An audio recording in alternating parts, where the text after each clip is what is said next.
Après l'horreur de l'attentat dans une mosquée de Québec, pouvons-nous maintenant vivre ensemble? Pour en discuter, voici Rachida Azdouz, Nadia El Mabrouk et Dalila Awada.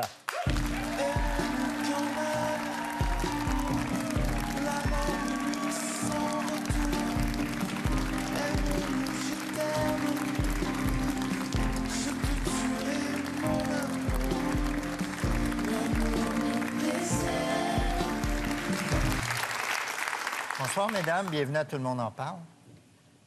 Rachida Azdouz, vous êtes psychologue, spécialiste des relations interculturelles à l'Université de Montréal. Nadia El Mabrouk, vous êtes professeure à l'Université de Montréal, membre de Pour les droits des femmes du Québec et de l'Association québécoise des Nord-Africains pour la laïcité. Dalila Awada, vous êtes militante et étudiante à la maîtrise sur les questions de racisme et d'islamophobie et cofondatrice de Paroles de femmes et conférencière. Dalila et Nadia, vous êtes deux militantes aux opinions parfois divergentes. Rachida, vous êtes ici en tant que spécialiste. Nous vous avions d'ailleurs invité la semaine dernière, mais vous étiez à Toronto. Il y a 2 semaines, la Grande Mosquée de Québec était la cible d'un attentat qui a fauché la vie de 6 victimes de confession musulmane. Jusqu'à quel point, Rachida, cette tuerie pourrait constituer un marqueur, un point tournant dans la société? C'est un marqueur dans le sens, au même titre que l'a été la tuerie de Polytechnique, c'est un marqueur dans le sens où c'est un peu une douche froide, où on réalise que chez nous aussi, il peut y avoir des crimes haineux. Ce qui m'a blessée, c'est que les accusations soient tombées si facilement sur tout le monde. Autant quand il s'agit d'autres tragédies, des attentats au nom de l'islam, eh bien, on dit qu'il ne faut pas faire d'amalgame, hein, on dit qu'il faut faire attention, de ne pas généraliser. Autant cette fois-ci, c'est drôle, on a eu l'impression que les Québécois étaient coupables. Ben moi, ça m'a blessée, parce que moi, j'ai toujours été bien accueillie ici. Alors, j'ai senti le besoin de le dire. Ce qui m'a blessée, ce qui m'a choquée aussi, c'est de voir les gens du Maghreb commencer à s'exprimer, à dire comment le Québec serait un pays invivable, que les gens raseraient les murs, et que c'est... Alors moi, j'ai eu besoin de dire que non, les Québécois ne sont pas des racistes, okay? Les Québécois ne sont pas coupables, alors faisons la même chose, ne faisons pas un 2 poids, 2 mesures. Autant il ne faut pas faire d'amalgame d'un bord, autant il ne faut pas le faire de l'autre. Effectivement, l'idée n'est pas de dire que tous les Québécois et Québécoises sont racistes, c'est pas de dire que le Québec est plus raciste qu'ailleurs, mais de reconnaître qu'il y a du racisme dans la société québécoise, comme dans n'importe quelle autre société. Puis à partir du moment où on prend acte de ce racisme-là et de cette islamophobie, on peut développer des solutions concrètes pour le contrer. Mais si on reste dans le déni, puis on refuse de remettre en question certaines façons de faire, on s'expose à ce que ce genre de tragédie se reproduise. Moi, je crois que le Québec est comme toutes les sociétés, c'est-à-dire qu'il y a plusieurs cas de figure. Il y a de l'intolérance, du racisme. On a eu un crime haineux. Les personnes ont été tuées parce qu'elles étaient d'une confession particulière. Donc ça existe, il ne faut pas le nier. Il y a le racisme et la discrimination. Il y a l'incompréhension mutuelle. On est sur un autre terrain qui doit se régler sur le terrain de la communication, de la sensibilisation. Et il y a des problèmes de désaccord. Il y a des gens qui n'ont pas le même système de valeurs, qui ne s'entendent pas sur des projets de loi, qui ne s'entendent pas sur les moyens de vivre ensemble. Et ça se traite sur le terrain politique de la délibération. Donc il y a plusieurs cas de figure. Tout n'est pas racisme. Mais le racisme existe aussi. Mais il faut reconnaître tous ces cas de figure, c'est important, justement pour trouver les bonnes solutions. Parce que le racisme ne se traite pas avec les mêmes solutions que l'incompréhension, le désaccord ou les incompatibilités. Nadia, je vous cite, « L'heure est à la flagellation publique et à la repentance face à un islam qui, lui, par contre, est dispensé de toute remise en question. » Donc, selon vous, il y a 2 poids, 2 mesures? Moi, je pense que le Québec nous a donné une grande leçon d'humilité. Je pense que vraiment, on a vécu une grande solidarité. Il y a eu beaucoup de compassion. Mais moi, ce que je vois surtout, c'est qu'on arrive avec des fausses solutions. Alors, on nous reparle des accommodements comme si c'était pour régler quelque chose. Les accommodements, en fait, ça divise. C'est ce qui rend les gens inconfortables. En fait, c'est une toute petite minorité des musulmans, une toute petite minorité qui demande beaucoup. Et ça cause du tort, en fait, à tous les musulmans.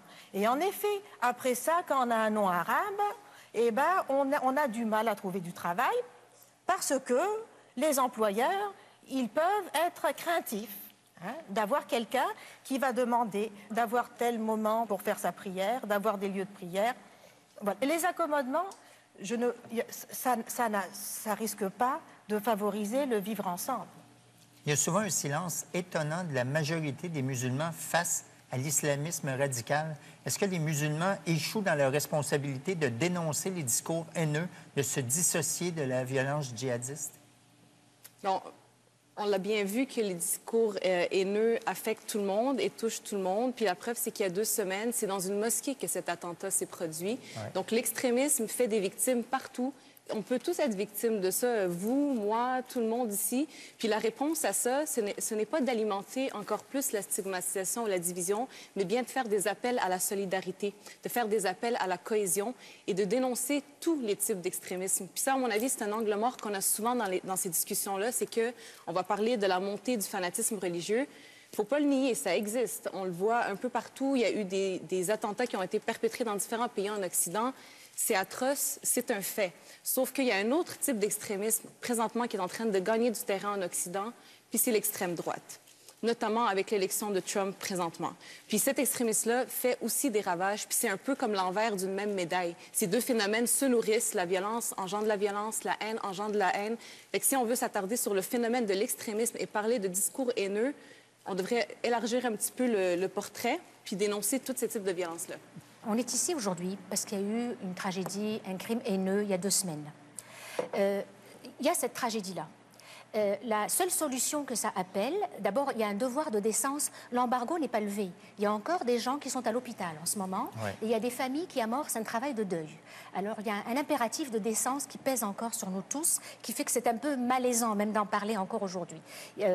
Ces familles se sont fait un peu confisquer leurs funérailles. Ça serait bien qu'ils ne se fassent pas confisquer leur deuil. Donc ça, c'est la tragédie. Ce que cette tragédie-là appelle, parce que c'est un crime haineux, c'est un travail de sensibilisation et un travail d'éducation populaire pour justement éviter l'ignorance et les préjugés qui entraînent les crimes haineux. Même s'il y avait un plein emploi chez les immigrants, ces personnes auraient été quand même assassinées parce qu'elles sont ce qu'elles sont. On parle de plein de choses, on parle du projet de loi sur le visage découvert, etc. Donc on entend déjà ici et là des mesures, des projets de loi qui vont être adoptés sous le coup de l'émotion, dans l'urgence et l'improvisation, sans vision d'ensemble. Les crimes haineux, ça fait appel à un travail d'éducation populaire et de sensibilisation. L'emploi, la laïcité et tout le reste, ça fait appel à une stratégie globale et intégrée de gestion du fait minoritaire. Alors je pense qu'il faut dissocier les deux. Mais récemment, il y a des citoyens, il y a quelques mois d'ailleurs, des citoyens, des militants et différents organismes de la société civile qui ont fait une demande pour une commission sur le racisme systémique. Puis ça, à mon avis, c'est une mesure qu'on peut se donner à court terme qui est réalisable et qui va nous permettre de documenter, de comprendre et faire l'état des lieux sur le racisme dans nos institutions pour ensuite développer des outils, des solutions concrètes pour contrer ce racisme-là. Mais il va falloir que nos politiciens, puis toute la classe politique, prennent les choses en main puis s'activent un petit peu plus. Vous savez qu'il existe déjà une loi depuis plus de 10 ans sur l'équité en emploi. Donc, cette loi n'est pas appliquée. Le problème, c'est qu'elle n'est pas... Elle existe. Donc, si on mettait sur pied une commission sur le racisme systémique, on défoncerait des portes ouvertes parce qu'on documenterait quelque chose qui est déjà documenté. Ce qu'il faut faire, c'est s'assurer que cette loi soit appliquée et si les mesures incitatives ne suffisent pas, adopter des mesures coercitives pour obliger les organisations à appliquer cette loi. Mais refaire tout le travail, tout le psychodrame, on va se retrouver de nouveau dans un genre de commission Taylor-Bouchard qui va servir de thérapie de groupe et qui va documenter ce qui existe déjà. On a des chiffres sur la sous-représentation et on a une loi. Il faut qu'elle soit appliquée. Donc, de grâce, ne défonçons pas des portes ouvertes. Dalila, au lendemain de l'attentat dans la mosquée de Québec, le caucus du Parti québécois a observé 1 minute de silence en mémoire des victimes de l'attentat. Vous avez alors envoyé ce message Twitter au PQ et à son chef Jean-François Lisée qui disait « Les musulmanes ne veulent pas de la solidarité d'un parti xénophobe. Ayez un peu de décence et faites profil bas. » Vous n'avez rien fait pour calmer le jeu, visiblement. Donc, pour vous, le Parti québécois est réellement xénophobe? Ce n'est pas de dire que tous ceux qui sont dans le Parti québécois sont xénophobes. Il ne faut pas prendre ces choses-là personnelles, mais j'aimerais quand même dire que c'était quelques jours après la tragédie. J'étais très, très affectée. Et je pense que ce que le Parti québécois réalise pas, c'est que beaucoup de musulmans et de musulmanes sont encore extrêmement blessés par l'épisode de la Charte des valeurs. Et le Parti québécois ne s'est jamais excusé. Et jusqu'à aujourd'hui, les musulmans et les musulmanes et d'autres personnes dans la société en souffrent encore. Et je pense que le meilleur service qu'on peut rendre au Parti québécois, c'est de leur faire part de cette blessure-là qui est encore ouverte. Mais vous maintenez le mot xénophobe. Je crois que le projet de charte qui a été fait il y a déjà 3 ans et la rhétorique sur laquelle le chef actuel a surfé pour se faire élire sont hautement problématiques et il va falloir qu'on le dénonce. Puis c'est le meilleur service qu'on peut leur rendre. Il faut qu'ils sachent que ces choses-là laissent des plaies ouvertes pendant très, très longtemps. C'est très blessant. Martine Ouellette, vous étiez dans le PQ jusqu'à il y a 20 minutes. Vous réagissez comment à ce que dit Dalila? De dire que le Parti québécois est xénophobe, c'est... pour moi, là, c'est très, très, très heurtant parce que c'est pas vrai. Gérald Godin, qui était un humaniste extraordinaire, Makakoto, qui est avec nous. Moi, je peux vous le dire, les députés du Parti québécois ne sont pas xénophobes. Est-ce que du côté de la Charte, est-ce que les choses auraient pu se faire autrement? Oui.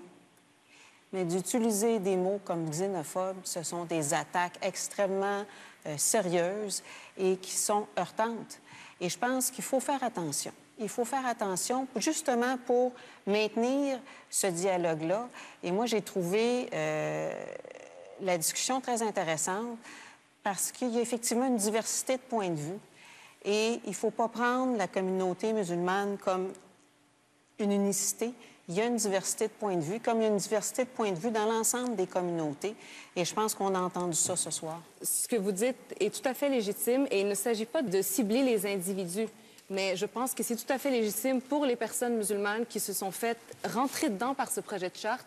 Cette blessure-là, elle doit être mise de l'avant. Il faut qu'on en parle. On a le droit de l'affirmer aussi. On a le droit de dire qu'on souffre encore à ce jour de ce projet-là. Puis il n'y a pas eu d'excuse. Puis je ne vais pas me gêner pour le dire que je suis encore blessée jusqu'à aujourd'hui.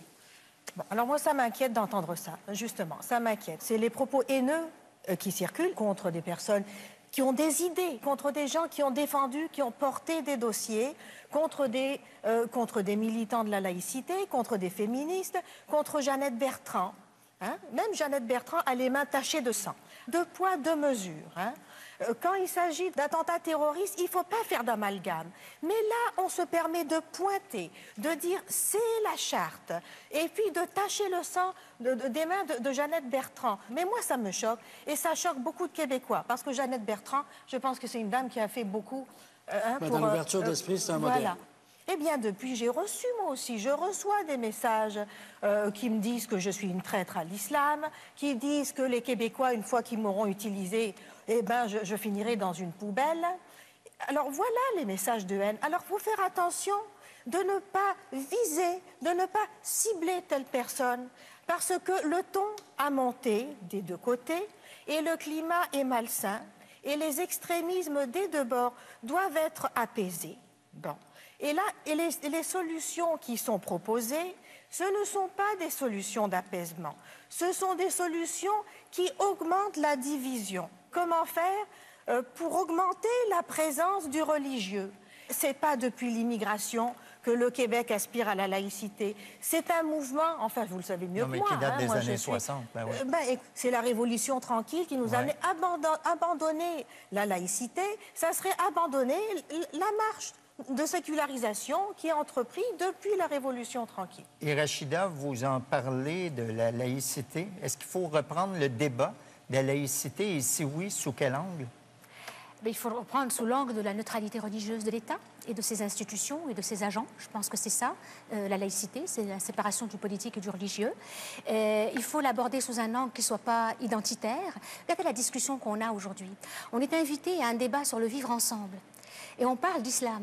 On dirait qu'aujourd'hui, quand on parle de vivre ensemble, c'est comment vivre avec les musulmans ou comment vivre sans les musulmans. Et le vivre ensemble, à toute fin pratique, on a plus de 100 pays qui nous envoient des immigrants. Comment se fait-il que depuis 10 ans, on ne parle plus de Vietnamiens, d'Haïtiens, On dirait ce débat, c'est tellement islamisé. Et quand je dis islamisé, ce n'est pas au sens politique du terme. Je vais tenter de répondre à votre question sur la laïcité.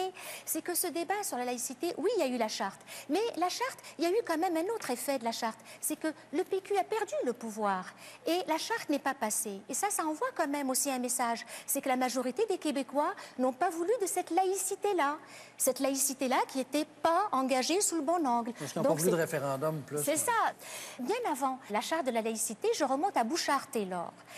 Bouchard-Taylor est une commission qui était censée se prononcer justement sur la place du religieux dans les institutions publiques. Oui, qui avait fait des recommandations. Absolument. Oui. Toutes les religions. Une commission qui devait se prononcer sur la place du religieux dans les institutions publiques. Quand je dis le religieux, c'est toute religion confondue, incluant les religions qui ne sont pas le fait de l'immigration, est devenue une commission sur la place des immigrants au Québec. Le glissement identitaire, il s'est fait là. Je suis tout à fait d'accord. Puis au-delà de ça, je pense qu'au Québec, ça fait 10 ans qu'on parle des mêmes questions. On ramène la question de la laïcité, de la neutralité. Puis inévitablement, ça s'en va vers le voile des femmes musulmanes. C'est toujours ça qui est au centre des discussions. Puis pendant qu'on met du temps et de l'énergie sur ces discussions-là, bien, on n'est pas en train de parler d'autres enjeux qui sont 100 fois plus prioritaires et urgents en ce moment. Pensez à la crise environnementale, pensez au démantèlement de nos services publics, pensez aux industries d'exploitation animale, penser à l'accès à la santé, toutes ces choses-là, pendant qu'on est en train de débattre de laïcité et de voile et de neutralité, on est en train de passer sous silence ces choses-là qui sont présentement urgentes et prioritaires. Moi, je trouve qu'il faut parler de tous les dossiers importants et que la laïcité, c'est un dossier très important pour le vivre ensemble. Et alors, pour ce qui est de Bouchard-Taylor, il faudrait s'en tenir aux recommandations de Bouchard-Taylor. Alors, sur les signes religieux, les recommandations de Bouchard-Taylor, c'est d'interdire les signes religieux aux policiers, aux juges et aux gardiens de prison. Et les écoles et nos enfants, je trouve ça étonnant. Moi, je pense que les gens sont beaucoup plus préoccupés par la laïcité dans les écoles. Si on préconise d'interdire les signes religieux pour les personnes en autorité, c'est qu'on reconnaît qu'ils ne sont pas neutres. Et nos enfants, est-ce qu'ils ont moins... Les enfants qui sont vulnérables, hein, qui sont influençables. L'enseignant, pour lui, c'est une figure d'autorité. On se rappelle, nous tous, de nos enseignants. C'est important. Quand on dit, écoutez, on a enlevé les crucifix au mur des classes, hein, parce qu'on considérait que ça portait atteinte à la liberté de conscience de l'enfant qui était porté à le regarder toute la journée. Et alors maintenant, on va dire que le voile de l'enseignante n'a pas de portée. Mais oui, ça a une signification, bien sûr. Donc, si on abandonne ça, c'est-à-dire qu'on abandonne les acquis, en fait, les religieux, ils ont accepté d'abandonner leurs privilèges religieux dans les années 60. Ouais. Exactement, pour permettre l'intégration. Dalila, rapidement, vous portez le voile. Si vous étiez professeur, vous réagiriez comment à ça? Bien, honnêtement, je pense que les Québécois et Québécoises sont tannés de parler du voile. Je ne sais pas pour vous, mais j'en reviens pas qu'on passe autant de temps à parler de la manière dont des femmes décident de se vêtir. On peut-tu, à un moment donné, juste avancer, réfléchir un peu à un avenir commun au-delà de ces questions qui nous divisent? Parce que, honnêtement, là, on perd tellement de temps et d'énergie là-dessus. J'ai une question pour vous trois. Philippe Couillard était ici la semaine passée. Vous avez vu son entrevue, vous l'avez entendu parler pendant toute la semaine. Qu'est-ce que vous avez, chacune d'entre vous, à lui dire? J'ai vu lui et puis d'autres pendant la cérémonie d'enterrement. Bon, il y avait beaucoup de compassion là-dedans. Sauf que ce que je retiens, c'est qu'il nous parlait à nous. Alors, nous vous avons compris, vous êtes chez vous. Mais moi, je me sens chez moi. Je ne savais pas que j'étais pas chez moi. Alors, c'est ça. Il faudrait intégrer ça. On n'a pas besoin d'identifier le juif, le musulman. Oui, on se sent chez nous. Et puis, voilà, on est tout à fait intégrés. Et j'aimerais bien qu'il... c'est ça, juste qu'il le voit. D'accord. Voilà. Dalila?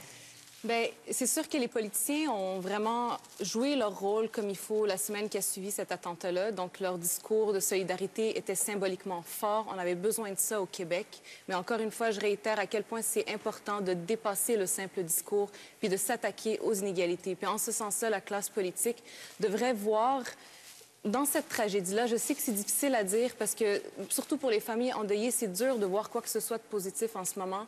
Mais dans les décombres de l'horreur, il y a quand même un point de départ qui peut émerger pour qu'on se questionne sur l'avenir, qu'on se dise, bien, dans les prochaines années, qu'est-ce qu'on peut faire mieux, qu'est-ce qu'on peut faire plus et surtout, comment on peut s'assurer que ce genre de tragédie ne se reproduise pas chez nous, au Québec. Rachida, en terminant. Moi, je lui dirais, ben, vous avez entendu, il y a deux discours ici qui reflètent très bien la polarisation dans laquelle ce débat se trouve actuellement. Je lui dirais, comportez-vous en chef d'État et placez-vous au-dessus de la mêlée et prouvez-nous que vous êtes capable d'assurer une médiation entre ces deux positions. Merci à vous trois, mesdames.